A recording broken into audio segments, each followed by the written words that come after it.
सुप्रभात बेटा, आप सब कैसे हो। आज बेटा हम आपको रहीम दास जी द्वारा लिखित रहीम के दोहे नामक शीर्षक को पढ़ाऊंगा और इसके पूर्व प्रथम वीडियो में प्रथम भाग में हमने आपको 1 से 5 दोहे पढ़ाया था। आज 6वें दोहे से पढ़ाऊंगा। आइए देखते हैं कि 6वें दोहे में रहीम दास जी क्या बताना चाहते हैं। जाल परे जल जात बही तजमीनन को मोह, रहीमन मछरी नीर को तौ न छाड़त छोह। क्या अति उत्तम बात कहा है कवि ने। यहाँ पर मछली के माध्यम से सच्चे प्रेम के स्वरूप का वर्णन किया है। प्रसंग में क्या होगा बेटा, कवि ने मछली के माध्यम से सच्चे प्रेम का वर्णन किया है। वह क्या है सच्चे प्रेम का स्वरूप, उसी बात को यहाँ समझाया। जाल परे जल जल जात बही। जाल का भाव मतलब बेटा है कि जिससे मछुआरे मछलियां पकड़ते हैं उसको जाल कहते हैं। जाल परे जल जात बही, कहा जाल के पड़ने पर जल जो है क्या है, वह उस जाल से निकलकर बह जाता है। जब मछुआरे द्वारा जल में जाल डाला जाता है तो जाल पड़ने पर जो जल है वह क्या करता है, मीनन को मोह तज। मीनन माने मछली, मछलियों के मोह को, मछलियों के प्रेम को छोड़ करके वह बह जाता है।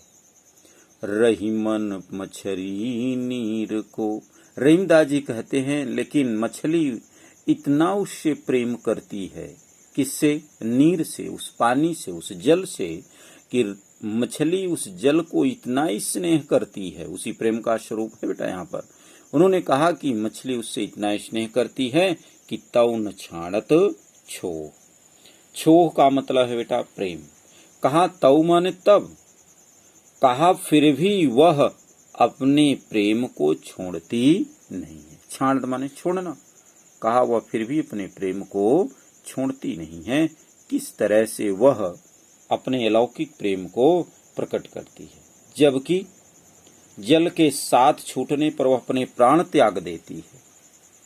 अर्थात सच्चा भक्त, सच्चा प्रेमी वही है कि जब परमात्मा से अपना साथ छोड़ता है तो वह अत्यंत कष्टमय हो जाता है, अपने प्राणों को समर्पित कर देता है, यदि वह सच्चा भक्त है, सच्चा प्रेमी है तो। इसलिए उन्होंने कहा कि अपनी मित्रता के लिए हम अपने प्रेम को भी समर्पित कर दें तो कोई दिक्कत नहीं है।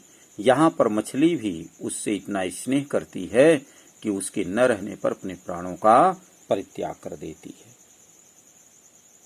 ठीक है बेटा। तो जाल पर ही जल जात बही तज मीनन, मीनन माने मछली, मोह माने प्रेम, रहीमन मछरी, मछली माने मछली, नीर माने पानी, जल, तौ न छाड़त, फिर भी वह छोह उसके प्रेम को नहीं छोड़ता है। यहाँ पर काव्य सौंदर्य देख लें बेटा। भाषा इसकी है ब्रज, छंद है दोहा, जैसा कि पहले बता चुका हूँ। इसमें जो रस है वह शांत है और जो अलंकार है वह आपका अनुप्रास और अन्युक्ति अलंकार है। अन्युक्ति अलंकार कहाँ होता है बेटा, जहाँ पर किसी के लिए किसी का उदाहरण दे करके समझाया जाता है। तो यहाँ पर जलजात को मछली के प्रतीक के रूप में मान करके मनुष्य को समझाने की कोशिश की है कि मनुष्य के प्रेम का स्वरूप कैसा होना चाहिए। वह चाहे माता पिता के प्रति हो, चाहे गुरु के प्रति हो, चाहे वह भगवान के प्रति हो, का सबके प्रति सच्चा प्रेम होना चाहिए। आइए बेटा 7वें के देखते हैं। दीन शबन को लखत हैं, दीन ही लखे न कोई, जो रहीम दीन ही लखे, दीन बंधु सम होय। प्रस्तुत काव्यांश में रहीमदास जी मनुष्य गरीबों एवं दीन दुखियों पर दया करें तो वे ईश्वर के समान हो जाते हैं। यानी जो मनुष्य गरीबों पर, दीन दुखियों पर दया दिखाते हैं, उनकी सेवा करते हैं, कहा कि वह दीन बंधु सम होय, वह स्वयं परमात्मा के समान हो जाते हैं। ऐसी बात को यहाँ पर वर्णन किया। देखें, दीन शबन को लखत हैं, कहा दीन माने जो दुखित लोग हैं, जो गरीब हैं, जो पीड़ित हैं, जो असहाय हैं, कहा वह सभी को देखते हैं। दीन ही लखे न कोई, परंतु जो दीन हैं, जो असमर्थ हैं, जो गरीब हैं, जो दुखी हैं, उन्हें कोई नहीं देखता है। रहीमदास जी कहते हैं कि जो दीन ही लखे, जो उन दुखितों को, उन गरीबों को, उन असमर्थ व्यक्तियों को जो देखता है, दीन बंधु सम होय, कहा कि वह दीन बंधु के समान हो जाता है, अर्थात वह स्वयं परमात्मा के समान हो जाता है। यहां पर कवि ने बताने की ही कोशिश की कि मनुष्य को हमेशा अपने से जो दीन दुखी हैं, कमजोर हैं, सहाय हैं, कहा उनकी हमेशा सेवा करनी चाहिए, क्योंकि वह उनकी दृष्टि में परमात्मा के समान होता है। और उस मनुष्य को यह मान करके सेवा करनी चाहिए कि ये सब भगवान के स्वरूप हैं, इनकी हमें सेवा करनी चाहिए। तो यहाँ पर भी बेटा काव्य सौंदर्य देखें, भाषा ब्रज है, छंद वही दोहा है, और रस हमारा जो शांत है। अलंकार में यहाँ पर उपमा अलंकार, क्यों कहा दीन बंधु सम हो, दीन बंधु के समान। यानी जहां पर उपमेय में उपमान की समानता बताई जाए, तो यहाँ पर उपमेय में दीन बंधु में माने एक सामान्य मनुष्य में परमात्मा के समान भाव को प्रकट किया गया है, इसलिए यहाँ पर उपमा अलंकार की प्राप्ति हुई है। आइए 8वें को देखते हैं। प्रीतम छवि नयननी बसी, पर छवि कहाँ समाय, भरी सराय रहीम लखी, पथिक आपु फिर जाए। इसमें क्या बताना चाहते हैं, इससे क्या शिक्षा देना चाहते हैं रहीमदास जी बेटा? यहाँ पर रहीमदास जी ने कहा कि ईश्वर रूपी जो हमारे प्रीतम हैं, ईश्वर रूपी जो हमारे प्रेमी हैं, कहा उनके मिल जाने पर अन्य सभी वस्तुओं का, अन्य वस्तुओं से जो प्रेम है, मोह है, वह सब क्या हो जाता है, छूट जाता है, नष्ट हो जाता है। इन्होंने कहा कि रहीमदास जी ने कहा कि प्रीतम छवि नयनन बसी, यानी मेरे नेत्रों में ईश्वर रूपी प्रियतम की छवि क्या है, वह बस गई है। नैनन माने नेत्रों में, प्रियतम छवि माने प्रियतम यहाँ किसके लिए कहा गया, परमात्मा के लिए। कवि ने कहा कि मेरे नेत्रों में, रहीमदास जी कहते हैं कि मेरे नेत्रों में तो ईश्वर रूपी प्रेम, ईश्वर रूपी जो प्रियतम हैं, उनका स्वरूप हमारे नेत्रों में बस गया है। पर छवि कहाँ समाये, पर माने दूसरे की, छवि माने स्वरूप, सुंदरता, कहा दूसरे का स्वरूप अब हमारे नेत्रों में समाहित नहीं हो सकता, क्योंकि अभी इस स्वरूप को प्राप्त करने के लिए, इस स्वरूप को प्राप्त करने के बाद दूसरे स्वरूप का स्थान ही नहीं है। तो परछवि कहाँ समाये, भरी सराय रहीम लखी।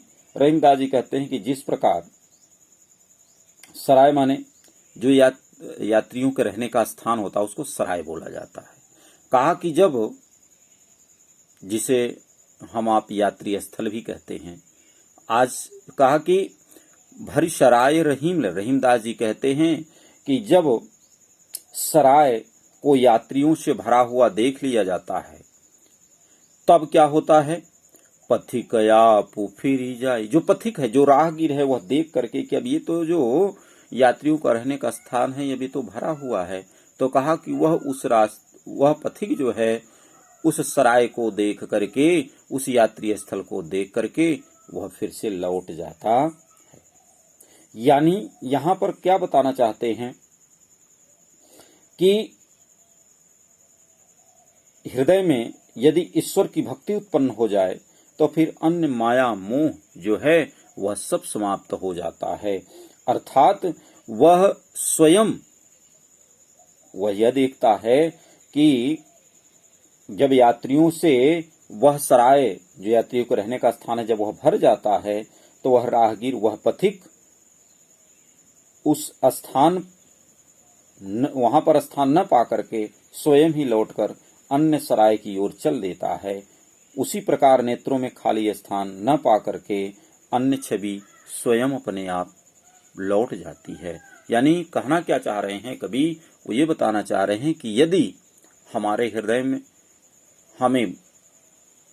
हृदय में परमात्मा का स्नेह विराजमान है, परमात्मा हमारे नेत्रों में स्थित हैं, तो दूसरा जो कुछ भी आएगा वह सब हमारे लिए तुच्छ होगा, हमसे बहुत दूर होगा।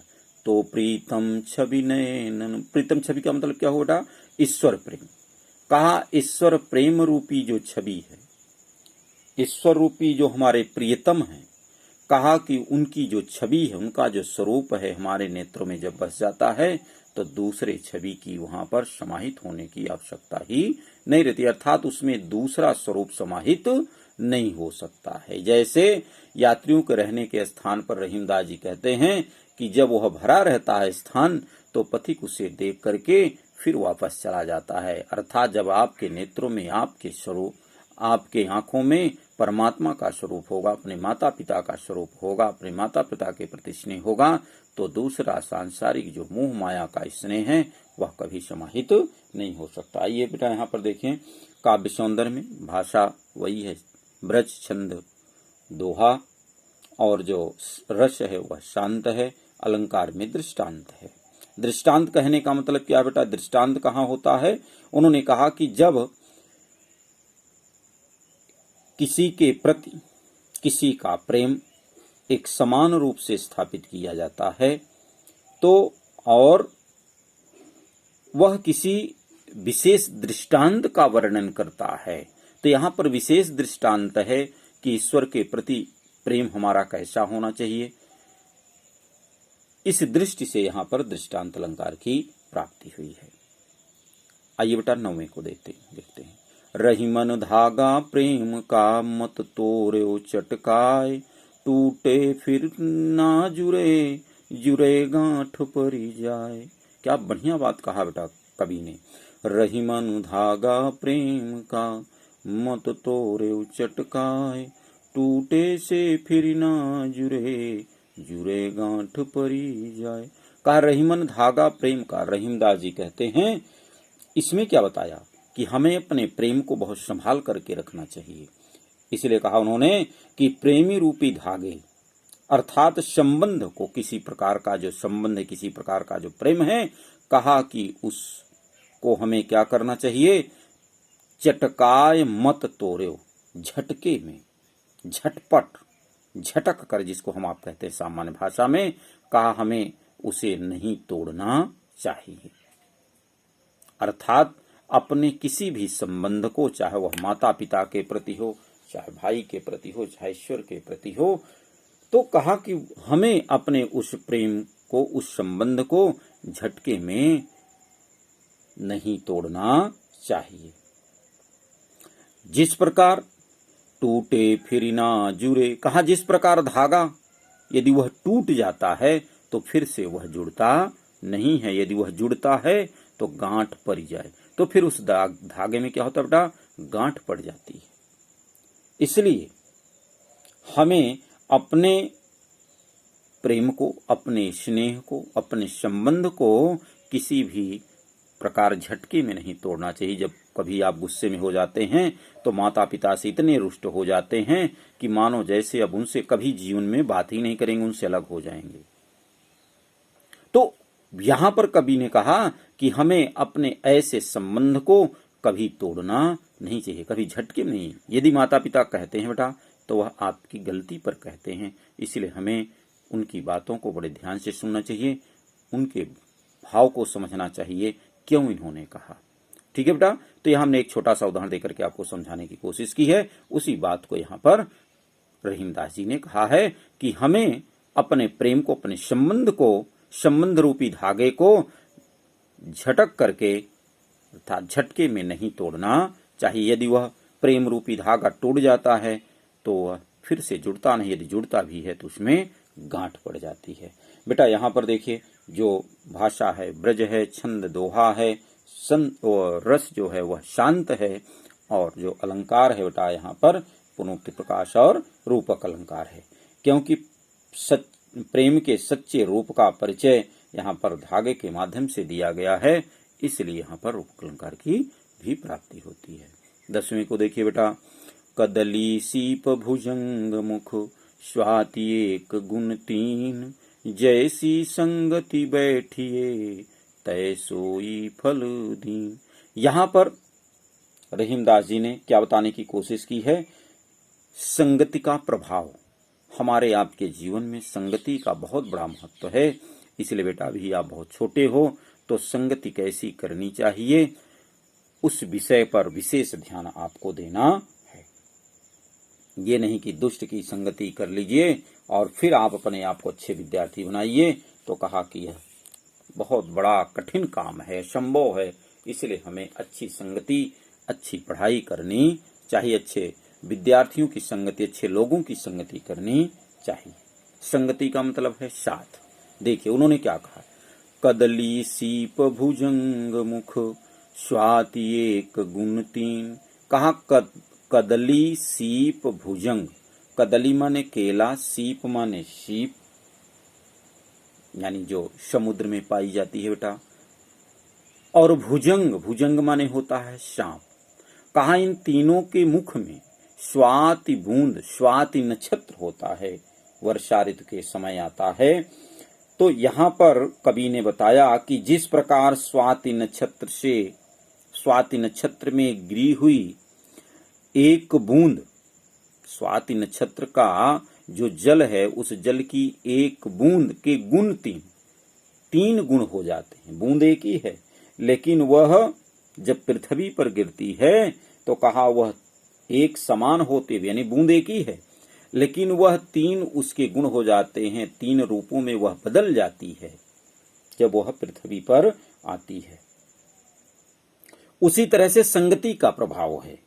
संगति के कारण हर व्यक्ति के जो प्रभाव हैं वह अलग अलग वस्तुओं में, अलग अलग रूपों में हो जाता है। जैसे केले में जब वह पड़ता है, जब वह स्वाति बूंद का, स्वाति नक्षत्र की जो बूंद है, कहा जब वह केले में पड़ती है, केले के मुख में पड़ती है तो क्या हो जाता है?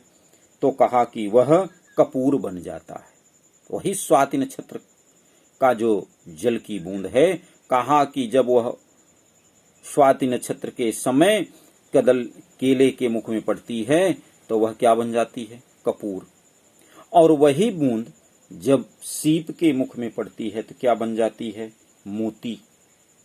और जब वही सांप के मुख में पड़ती है तो क्या बन जाती है? विष। भुजंग माने सांप। तो कहा तैसो फल दीन, जैसी संगति बैठी है, जैसी वह संगति, यानी जिस प्रकार की वस्तु में वह बूंद गिरती है उसका रूप बदल जाता है। उसी तरह से कि जैसी आप संगति, जैसे व्यक्तियों की संगति में बैठोगे तैसो फल दीन, वही उसी प्रकार का आपको फल प्राप्त होगा। चोरी करने वाले के साथ बैठोगे, चोरी करना सीखोगे। विद्वान के साथ बैठोगे, विद्वता सीखोगे, है ना। तो कहा कि जैसी आप संगति बैठोगे वैसी आप उस प्रकार का, तैसोई कहा उसी प्रकार का आपको फल प्राप्त होगा। तो यहाँ बेटा संगति का बहुत बड़ा मनुष्य प्रभाव है। इसलिए कवि ने कहा कि मनुष्य भी ऐसी संगति करे जिससे उसके जीवन में अच्छे फल की प्राप्ति हो। तो यहाँ पर बेटा काव्य सौंदर्य में देखें, भाषा ब्रज है, छंद दोहा है, रस शांत है, और जो अलंकार है वह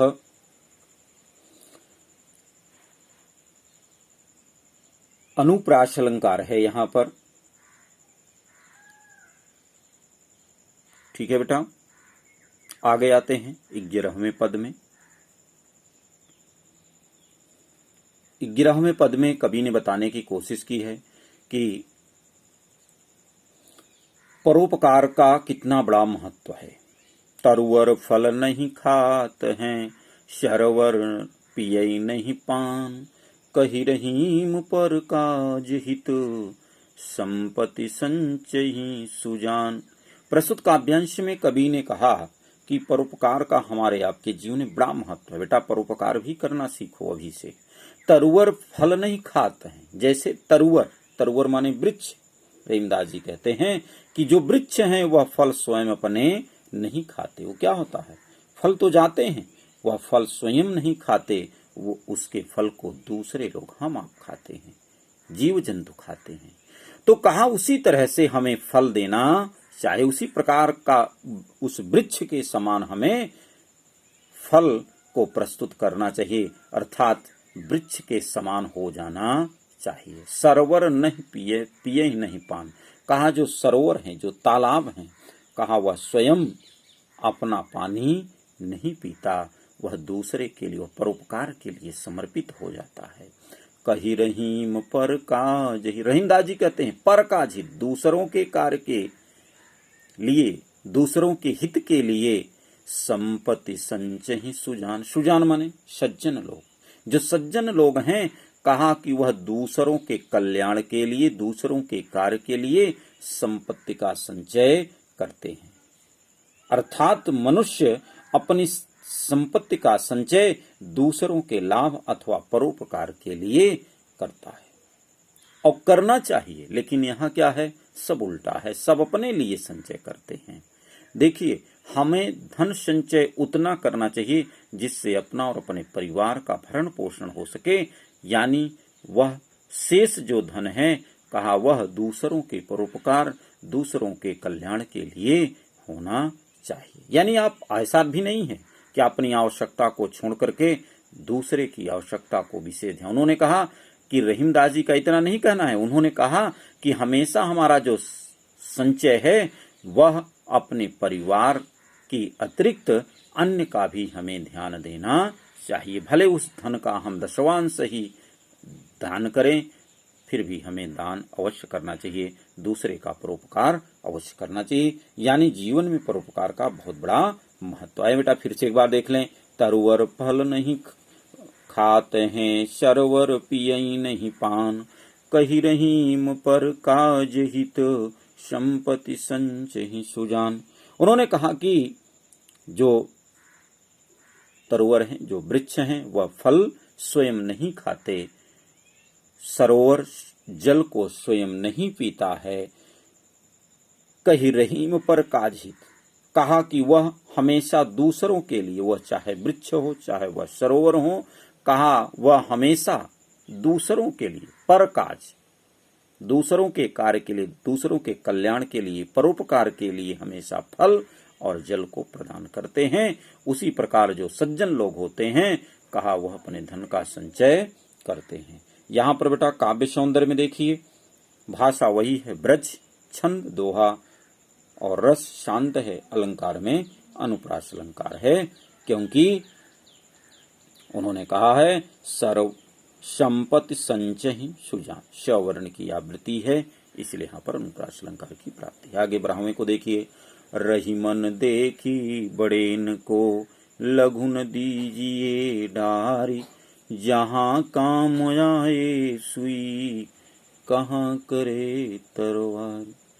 उन्होंने यहाँ पर छोटे बड़े का महत्व बताया है कि आवश्यकता के अनुसार छोटी वस्तु भी बड़ी वस्तु हो जाती है और बड़ी वस्तु भी छोटी हो जाती है। तो यहाँ पर समय और आवश्यकता का भी हमें महत्व उन्होंने बताया है। रहीमदास जी कहते हैं कि बड़ों को देख करके, रहीमन देख बड़ेन, बड़ेन माने अपने से बड़ों को, जो धनवान लोग हैं, तो कहा बड़ों को देख कर कभी लघुन दीजिए डार, कभी छोटों का निरादर नहीं करना चाहिए। जो बड़े लोग हैं उनके लिए संदेश है। रहीमदास जी ने कहा कि देख बड़ेन को, जो बड़े लोग हैं उन बड़े लोगों को देख करके क्या करना चाहिए, हमें लघुन दीजिए डार, छोटे लोगों को हमें नहीं छोड़ दें, उनका निरादर नहीं करना चाहिए। बड़े हमारे घर में आ गए, बड़े नेता आ गए हैं, तो कहा कि उन बड़ेन को देख करके, उन श्रेष्ठ लोगों को देख करके कि जो धन से बड़े हैं, सम्मान की बात नहीं है यहाँ पर, यहाँ धन की बात है। उन बड़े लोगों को देख करके जो हमारे छोटे लोग हैं, जो हमारे हमेशा सहयोग में होते हैं, का उन्हें हमें छोड़ नहीं, लघु न दीजिए डार, उन्हें छोटा कर करके छोड़ना, उनका निरादर नहीं करना चाहिए। जिस प्रकार जहाँ काम आवे सुई, जहाँ सुई काम आती है, भाई सिलाई करने में सुई काम आती है, वहाँ तलवार कुछ भी, कहाँ करे तलवार, वहाँ तलवार कुछ भी नहीं कर सकती है। इसलिए हमें बड़ों को देख करके छोटे का निरादर नहीं करना चाहिए, यानी हमारी दृष्टि में छोटा और बड़ा एक समान होना चाहिए। ठीक है बेटा। क्यों? क्योंकि बड़े और छोटे का दोनों का अपना अपना एक निश्चित स्थान होता है, उन दोनों का अपना एक अलग प्रयोग है। इसलिए हमें कभी बड़ों को देख करके, धनवानों को देख करके, जो हमारे समीप हैं, जो हमसे जुड़े हुए हैं, छोटे हैं लेकिन अर्थात धन संपदा में कमजोर हैं, हमें उनका निरादर नहीं करना चाहिए। आए बेटा यहाँ पर काव्य सौंदर्य देख लें। भाषा ब्रज है, छंद दोहा है और रस जो है वह शांत है। अलंकार में वही फिर से दृष्टांत अलंकार है। कवि ने एक अलौकिक दृष्टांत का वर्णन किया है। आए बेटा 13वें दोहे को देखते हैं। कवि ने 13वें में क्या बताया? यो रहीम सुख होत हैं, बढ़त देख निज गोत, जो बड़री अखिया निरखी, आखिन को सुख होत। फिर से पढ़ेंगे बेटा। यो रहीम सुख होत हैं, बढ़त देख निज गोत, ज्यों बड़री अखियां निरखी, आखिन को सुख होत। क्या महत्वपूर्ण बात को यहाँ पर कवि ने बताया। उन्होंने कहा प्रत्येक व्यक्ति अपने परिवार, अपने गोत्र की वृद्धि को देख करके बड़ी प्रसन्नता होती है। देखिए यहाँ पर अपने भी महत्व को उन्होंने बताया। क्या कहा रहीमदास जी ने? यो रहीम सुख होत हैं। रहीमदास जी कहते हैं कि उस समय सुख अत्यंत चरम सीमा पर होता है। कब? जब बढ़त देख निज गोत, गोत माने गोत्र, वंश, अपने वंश को जब मनुष्य बढ़ता हुआ देखता है, जब आपके माता पिता आपको बढ़ते हुए देखते हैं कि मेरा बेटा अच्छा अंक ले आ रहा है, मेरा बेटा अच्छे मार्ग की ओर जा रहा है, तो उनको बड़ा सुख का अनुभव होता है, उनको बड़ी प्रसन्नता होती है, वह आनंदित होते हैं बेटा। इसलिए आप अपना नहीं उनका ख्याल करके अपनी वृद्धि कीजिए, अपने विकास को सोचिए। विकास जबकि आपका अपना होगा, लेकिन इससे सोचिए कि हमारे माता पिता, हमारे सगे संबंधी कितने प्रसन्नचित्त होते हैं। तो बेटा अपने कर्तव्य को अवश्य ध्यान रखना चाहिए। जो बड़री अखिया निरखी, उन्होंने आगे क्या कहा? जो बड़री अखिया, जिस प्रकार बड़ी बड़ी आंखों को देख करके क्या होता है?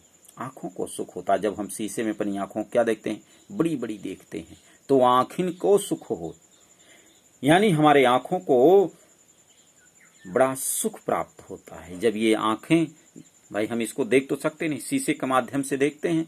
जब इन आंखों को हम शीशे में देखते हैं कि ये मेरी आंखें बड़ी बड़ी हैं, तो इन आंखों को भी सुख की अनुभूति होती है। उसी प्रकार मनुष्य भी अपने परिवार, अपने गोत्र, अपने वंश की वृद्धि को देख करके अपार सुख की अनुभूति करता है। छंद यहाँ पर बेटा दोहा है, रस शांत है और जो इसकी भाषा है वह ब्रज है। और अलंकार में यहाँ पर एक उदाहरण दिया गया है, एक भाव को व्यक्त किया गया है, इसलिए यहाँ पर हमें एक दृष्टांत प्राप्त होता है। तो दृष्टांत अलंकार के साथ साथ हमें यहाँ अनुप्रास की भी प्राप्ति होती है। आए बेटा अंतिम दोहे को देखते हैं। अंतिम दोहे में कवि ने क्या समझाने की कोशिश की है? रहीमन ओछे नरन ते, तजौमी बैरयरु प्रीति, काटे चाटे स्वान के, दोहु भांति विपरीत। क्या महत्वपूर्ण बात को बेटा यहाँ पर कवि ने कहा। रहीमन ओछे नरन ते, तजौ बैरयरु प्रीति, काटे चाटे स्वान के, दो भांति विपरीत। रहीमदास जी कहते हैं ओछे नरन ते। ओछे का भाव क्या है? नीच, दुष्ट। जो दुष्ट नरन हैं, जो दुष्ट मनुष्य हैं, कहा उन्हें हमें क्या कर देना चाहिए? त्याग देना चाहिए। कहा उन दुष्ट व्यक्तियों का त्याग भी और उनसे बैर भी, बैर माने शत्रुता करना भी क्या होता है? और प्रीति, कहा उनका जो बैर है और उनका जो प्रेम है, कहा उन दोनों को क्या कर देना चाहिए? त्याग देना चाहिए, छोड़ देना चाहिए। रहीमदास जी कहते हैं कि जो दुष्ट लोग हैं, जो नीच लोग हैं, ऐसे मनुष्य का जो शत्रुता है, अर्थात ऐसे मनुष्यों की शत्रुता और प्रेम, यानी तुच्छ व्यक्तियों के साथ, नीच व्यक्तियों के साथ प्रेम और शत्रुता दोनों बड़े कष्टदायी होते हैं।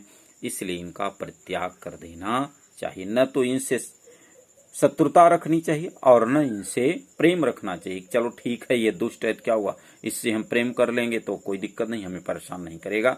लेकिन ऐसा बेटा नहीं है, वह नीच है, वह दुष्ट है। तो इसलिए हमें दुष्ट व्यक्ति से न तो शत्रुता करनी चाहिए और न ही उससे प्रेम करना चाहिए। दोनों का परित्याग कर देना चाहिए। जैसे उन्होंने एक उदाहरण दिया, कवि ने बताया क्या? काटे चाटे स्वान के, स्वान माने कुत्ता। कुत्ता जब काट लेता है तो भी कष्टदायी, यदि वह चाटता है तो भी कष्टदायी है। दो भांति विपरीत, कहा दोनों स्थितियों में बड़ा विपरीत भाव है। कहा काटने से पीड़ा और विष फैलता है और चाटने से क्या है? कहा कि मनुष्य पवित्र हो जाता है। तो कहा कि इसलिए हम कुत्ते से बड़ा स्नेह करते हुए हमारे मुंह को चाट लिया, हमारे शरीर को चाट लिया, है ना, और यदि वह काट लिया तो विष को फैला दिया। तो काटने और चाटने दोनों ही स्थितियों में क्या हो जाता है? हमें एक से अपवित्रता मिलती है और एक से विष की प्राप्ति होती है। अर्थात दोनों स्थितियों में हमें सुख की प्राप्ति नहीं होती। दो भांति विपरीत, कहा ये दोनों स्थितियों में विपरीत होता है। इसलिए हमें क्या करना चाहिए? ऐसे दुष्ट व्यक्तियों का परित्याग कर देना चाहिए। यानी कवि ने बताने की कोशिश की है कि शत्रु से प्रेम करना और उससे